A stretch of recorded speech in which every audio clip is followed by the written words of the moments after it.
Yo, what's going on, YouTube? I'm going to be giving you a very quick cover of how the tournament is set up that is currently being uploaded to my YouTube channel and also live streamed on my Twitch channel.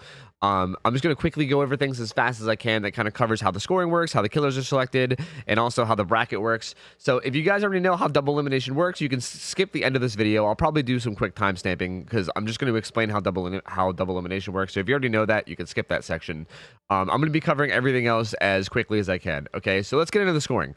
First and foremost, as killer, you get 3 points for the very first hook state. So the very first time you hook somebody, 3 points. Every other hook state, so them going into struggle or them dying, is 2 more points. So if you full kill a survivor, you get 7 points. Although there is some incentive for hooking a survivor for the very first time. If someone hasn't been hooked, you have a little bit more incentive to go after them because you get 1 extra point for hooking them.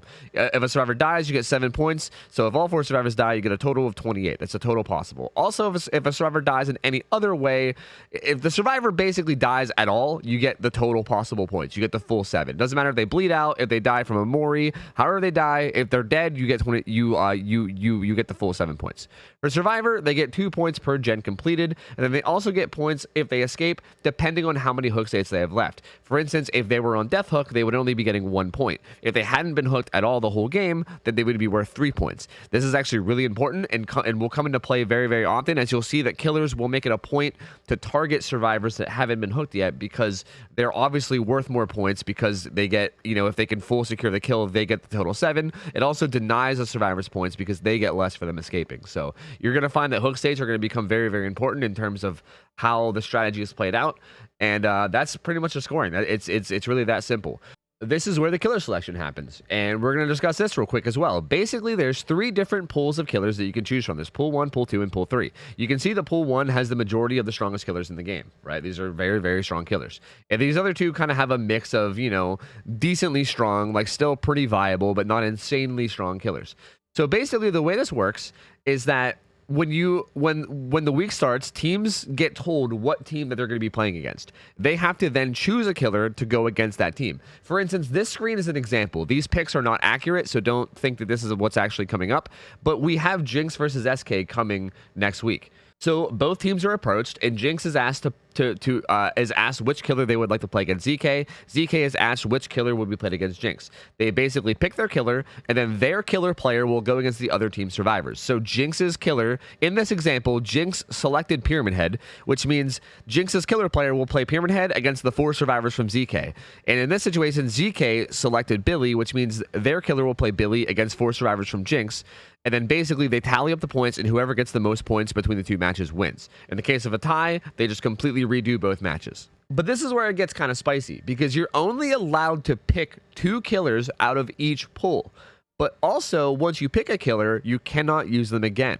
So you have to be kind of tactical about when you use your choices. Also, every single team, except for the team that wins the winner's bracket, will have to play 6 matches to get to the finals. So that being said, if you make it the whole way to the final match, you're going to be playing 2 killers from each pool. You're guaranteed to play 2 killers out of each of these pools at some point during the tournament. So you have to be smart about when to do it. We're going to be updating this overlay, and we're going to be showing it in between matches to kind of show you guys what's been played. For example, if we were using this example, it would show that ZK had used Spirit and they were now picking Billy. But because they used Spirit already, that means that they only have 1 more opportunity to use one of these very, very, very high tier killers. So they kind of have to be tactical about at what point in the tournament they use it, because they only get 1 opportunity. Likewise, at some point, you are going to have to use one of these killers that are maybe on the weaker side. So you have to decide which match that you think you're comfortable trying to win while using one of the weaker killers. We will be updating the screen as time goes on. In between every match, we will be showing it and showing what the teams have selected, as well as what they've selected in the past.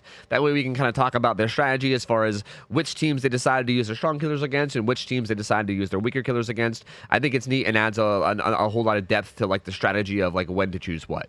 Also, I just want to clarify that on this overlay, the circles are what the team selected for the upcoming week, and the X's are what they picked in past weeks, which means they cannot select them anymore. Some people thought they were bans. There are no killer bans in this tournament. It's just you only get 1 chance at each selection. Something I also kind of skipped on in the general information screen that I will touch on real quick right now is that there is a lot of restrictions as far as perks and things, like perks that you can bring in on both the killer side and the survivor side, as well as like add-ons and everything. And it's a bit complicated. There will be a whole different doc for that that'll be linked below. It'll be linked below in every single one of the videos. It'll be linked in the chat during the tournament. So if you guys want to check that document, it'll give you a full list of what's restricted. And I just want you guys to know that the things that are restricted there are not necessarily not necessarily there to make the game balanced. There have been tournaments in the past where they've allowed everything. They've just been like, there's no restrictions whatsoever. You're allowed to run whatever the hell you want to run. And the games have still been relatively balanced. The killers were still able to average a little bit over a 2K most of the time. I'm pretty sure there was still a lot of 4Ks and stuff that happened. It was still a generally balanced overall result. It's just that the gameplay itself was very stale and boring, and it wasn't very enjoyable for especially the players. The players don't find it enjoyable at all. So the perk restrictions are mostly there to make it enjoyable rather than balanced. So just keep that in mind. And also, without the perk restrictions, some of these killers would be a lot less viable, right? So because of the perk restrictions, you'll sometimes see some of these killers in like the bottom 2 pools. They will actually be able to pop off and do pretty well because of the restrictions that are specifically for them. For example, these higher tier killers have less restrictions for the survivors than these killers because they're generally overall stronger. So it's kind of balanced in a way where almost every killer has a chance to perform well. So even though there's strong killers and weak killers, even the weak killers can still perform really well, especially if the killer player controlling them really knows what they're doing. And finally, we're going to talk about the bracket. This is just going to be me quickly basically explaining what double elimination is. Again, if you guys already know, feel free to skip this. But double elimination is basically, like, essentially, if this tournament wasn't double elimination, it would just be this bracket, right? It would just be this. This is a single elimination tournament. The people that lose are out. You see how like we already have the first round results. Everybody that lost would just be out if it was single elimination. However, because it's double elimination, we have this separate losers bracket where when you lose, you get a second chance. Essentially, the idea behind this is every single team gets a second chance. So when you lose a match, like if we take for example, Atrocity and Divine have lost, they come down here and then they play against each other in the losers bracket, and then if you lose in the losers bracket, that's when you're completely out. So for instance, Frontier and Atrocity are both completely knocked out of the tournament. And then you move on and the same thing happens, right? If you move on to the losers bracket, the people that lose in this round of the winners bracket will then get knocked down. If we take Divine for example, their next opponent is the loser of 16. If you look at the bracket, match 16 is right here, Eternal versus Cookies.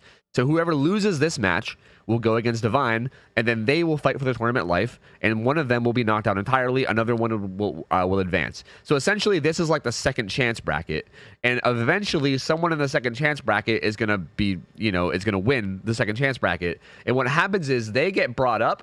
So essentially, this is this is the end of the winners bracket, right? And then they move on to the grand finals. Like this is the finals, and this is the grand finals, right?